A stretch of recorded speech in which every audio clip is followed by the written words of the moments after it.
Shalom and welcome. We just had a beautiful visit from the governor here at Shul, who interestingly pointed out the significance of having the prayer both for the state of Israel and for the royal family hanging here in the Shul. And let's take a little dive into this week's parsha and see perhaps some significance and a lesson that we could all take away.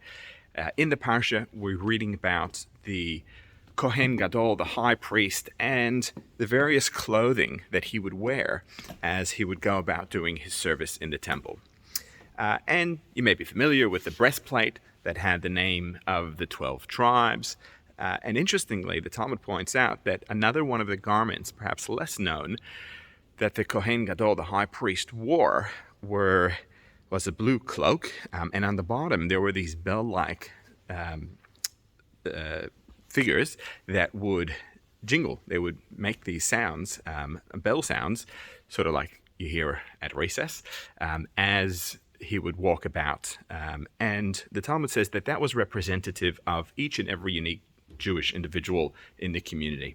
And the idea being that, while he would go into the temple and make a prayer, he would make a prayer on behalf of everyone in the community, not just the 12 tribes or perhaps the most prestigious people in the community, or the most observant people in the community, but there was really a representation of each and every unique individual, regardless of their affiliation or involvement in the community. And that got me thinking. And whilst we attend shul here, and COVID, with the ups and downs and openings and the closings, some weeks yes, some weeks no, and some understandably still reluctant to come back into the crowds, I want you to know, as our lovely and dear community, that each Shabbos and each time we come here to shul, we think about you and we pray and have you in mind as part of that service. And that is meant to be twofold. It should have a twofold effect. One is that we engage and think and send positive vibes and good energy in your direction.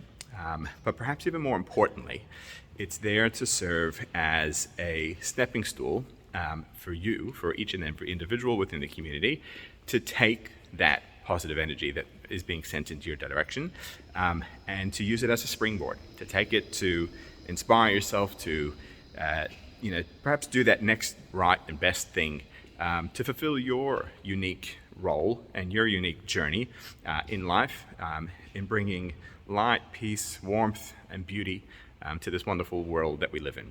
So as the Kohen Gadol so many years ago did in the temple, and as we continue to do in each of our smaller temples dotted throughout the world, pray for each and every member of the community, and off the back of that, it is our hope, and we are reassured that you take that energy and utilize it for the betterment of yourself and your family and the community as a whole. Shabbat Shalom.